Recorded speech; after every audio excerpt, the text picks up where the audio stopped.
Well, it's Monday. I think it's time to get back to business and look at all the terrible stuff that's going on in this world. Unfortunately, it seems as though on the vaccine mandate front, things are getting worse in Europe, not better. This is unsurprising. Things seem to have been ratcheting down there recently. Austria, which is a fairly small German-speaking country, has pretty much, well, no, they have outlawed unvaccinated people.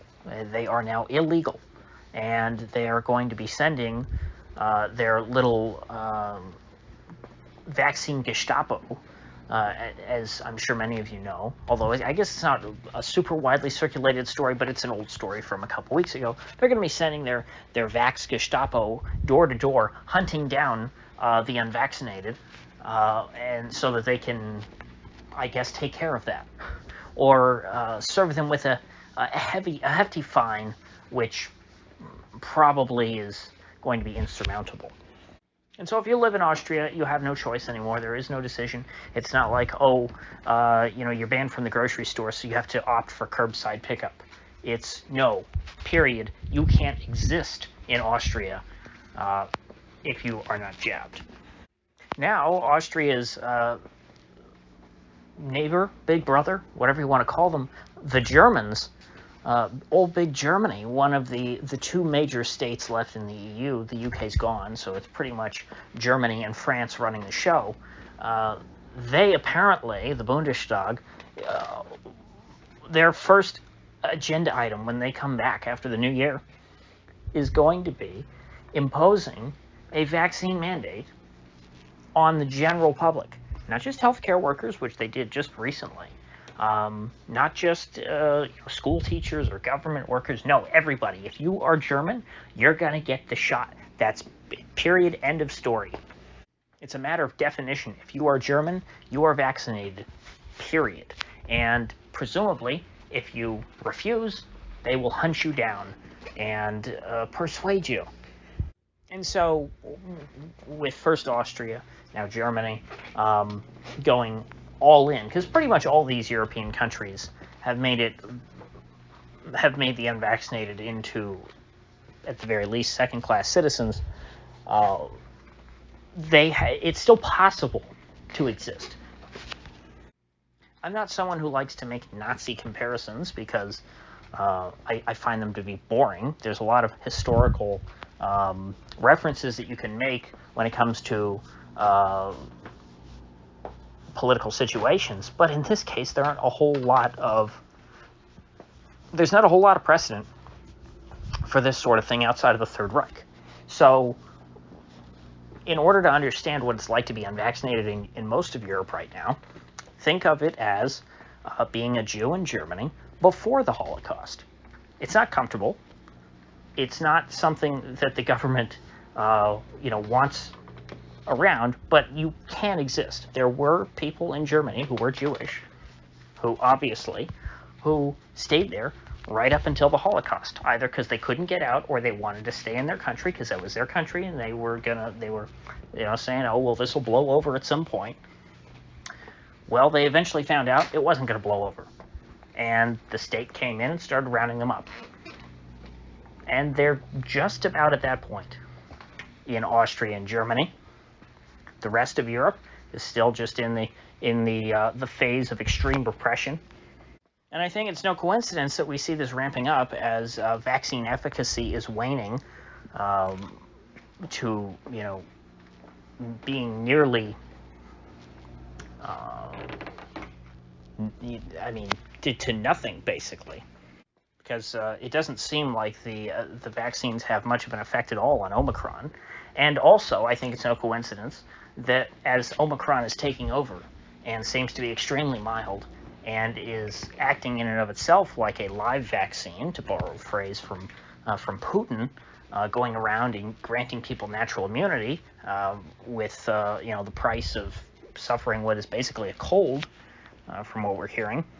I don't think it's coincidental that the European authorities are kicking, the push to get everyone vaccinated into overdrive right as this is going on, because once Omicron goes and rips through the population, it will be pretty much impossible to justify forcing people to take these vaccines, because at that point, everyone will have had the virus, one, and two, the statistics on the virus will probably show that it has evolved into a disease that is not very bad. A lot of the figures that we're seeing is that Omicron is a less severe illness than the flu. That's why people are not even comparing it, because it was a meme back in January and February. It was a meme on the internet when people would go, "Oh, it's just the flu, bro." No, it's much worse. It was much worse than a flu back then. Well, now it seems not only is it not as bad as a flu, it seems to be about on par with a cold. Again, that's what we're hearing so far.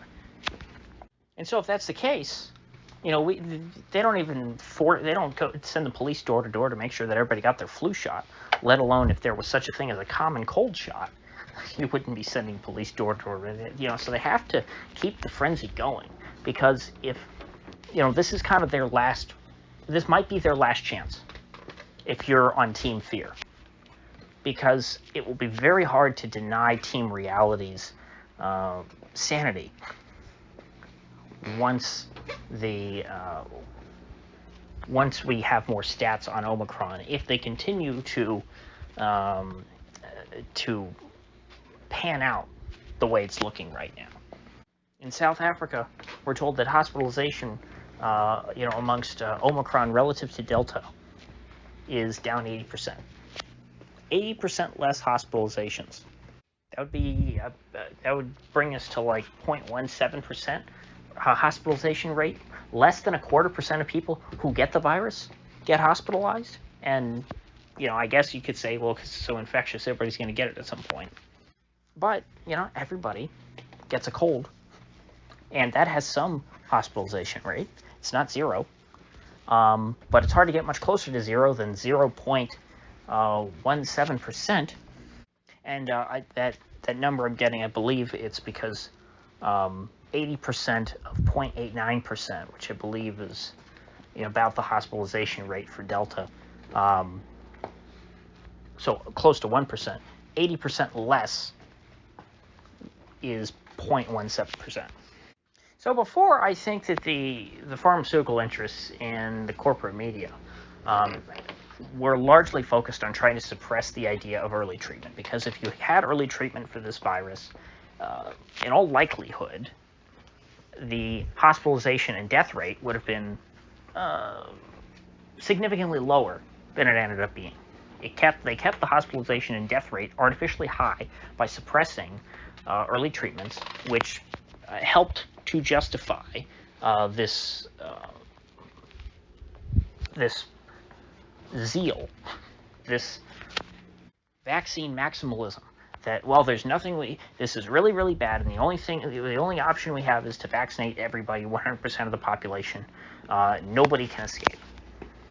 Whereas if, you could treat this, if this was a treatable disease, and, you got the stats to where they looked a little less scary, it would be impossible to justify that kind of hysteria. But now, Omicron potentially is so mild that even without early treatment, it will be impossible for them to scare people enough to generate, the requisite support for forced vaccinations. And so they've got to make this push quick before Delta has time, or sorry, not Delta, Omicron has time to, rip through the population and leave people generally unscathed. So again, I'm trying to read into, the actions of these politicians. I'm not claiming to have special knowledge. I'm just trying to reason through and look at how they're acting and try and figure out why they're acting in the way that they are at this time. But while the continent is cracking down on the unjabbed, the UK and the US seem like they're losing their grip a little bit. Boris was heavily damaged by his Christmas party scandal when it was revealed that apparently people in his government, his staff, had an office Christmas party last year for Christmas, which I guess the UK is so insane that they didn't even have Christmas parties in 2020. It's hard to believe, but I guess, there are parts of the world. And so people were very upset that, like, hey, Boris and his people got to have a Christmas party while we were supposed to be, sitting at home with nobody around wearing 2 masks.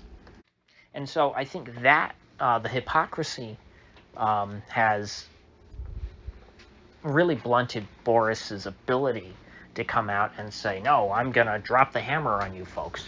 More mandates, more lockdowns. It's really tough because people know that he's a fraud as far as that's concerned. And then beyond that, you have the data from Omicron, which just very hard to paint that in anything but a very positive light. It seems to be a godsend. The virus has, virology 101 has evolved to be more transmissible and less deadly. That's great. That's what you want to happen. And so Boris's government keeps delaying the announcement of, new lockdown measures and new sanctions on the general public, because I think that, he realizes there's really just not a justification for it. And so that's good news. Now, over here in the United States today, President Joe Biden said essentially today that he is going back to the Trump doctrine of essentially the Wu flu is a states' rights issue. And the states are going to be the ones to come up with all the solutions and do what they think is best. And that's what he told all the governors today. He said it's not a federal issue. An extreme 180 from where he has been up until this point. Joe Biden, his big thing was that, Donald Trump didn't do anything. He let, 200,000 Americans die or something. Now I think 600,000 or so have died since Biden's been president. But I don't care necessarily about those specific numbers. I don't think either of them are. I'm not going to say, those two guys, they murdered hundreds of thousands of people between them. It's not like they started a war. Like George W. Bush, Barack Obama, and Trump and Biden, because they continued certain wars. But those guys are murderers for war deaths. They're not murderers because people got sick. And so Biden pretty much just thrown up his hands and said, no, I'm not going to do anything about this. You guys handle it, which means that here in Florida, I'm safe because I have a sane governor. So he's not going to do anything ridiculous. And in the crazy states where they have psycho governors like Kathy Hochul, who, gave a sermon about how God gave us vaccines, and that's what Jesus would do. What would Jesus do, you ask? He would go get quadruple vaccinated. New York has that lady as a governor. I pity them, but hey, that's reality. And so if Biden holds to this, if this is a real thing, then that's good. Things are over here. We here in the U.S., we're not going to go to mandates. Biden wouldn't be saying this is a state issue if he was planning on expanding his federal mandate, which the courts are already striking down. It's working its way through. There's one court that affirmed it, but eventually, if it when it makes it up to the Supreme Court, I do not think that Biden's private sector vaccine mandate is going to get through. I think there's no chance. And so he knows he has no chance of expanding that to all businesses. If he can't get it for the 100 employee plus ones, which is a completely arbitrary, cutoff. So I think this nonsense is going to end here. I can't say what will happen in Europe. I hope things get better in Europe. Italy just instituted an outdoor mask mandate. Who the hell would want to visit Italy? You have to wear a mask outside, let alone inside. But, I never say this because I don't want to say I'm a pessimist. I like to think of myself as a realist, but, in my realism, I tend to give pretty pessimistic outlooks. I'm never one of these guys who say, well, this is a new year, we got things look to, at least that last year's over, ha ha ha. I never do that because I never underestimate the potential for a coming year to be worse than the previous year. But this year, it's really hard for me to think how the Wu flu thing could be as bad,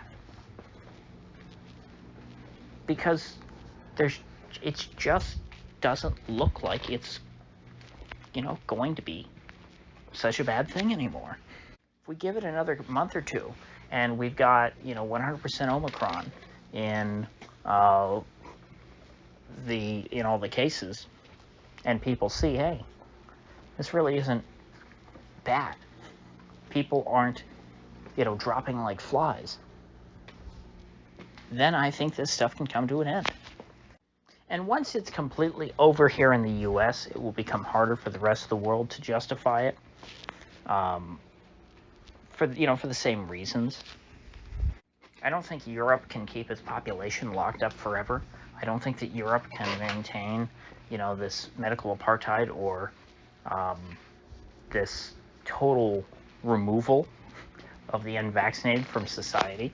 I don't think that they will bar unjabbed travelers forever. But those are goals off in the more distant future. Because to me, I think what saves us from these vax mandates is that you have to get them every year. Or not every year, every 3 months it looks like. It really just, the jabs are just so poor in their effectiveness. Timeline-wise, maybe it's good for 2 weeks after you get it, but just it drops off so quickly that you're not going to be able to discipline people enough to where they're constantly going and getting shots in order to go to certain places like New York City or Germany or France. It's not like with countries that mandate you get, in order to come to their country, you have to get vaccinated for something that will last you for the rest of your life. It's not like you're going to Zimbabwe and you need to get a malaria vaccine. Mandating the Wu flu shot will be far more onerous than even mandating a flu shot, a regular flu shot, and countries have never done that. So I don't. In 5 years, I think it'll be something else. It's not that things will be better; it's that things will be different. This will not be an issue in 5 years. That's my prediction. So, with that said, I will see you folks back here tomorrow.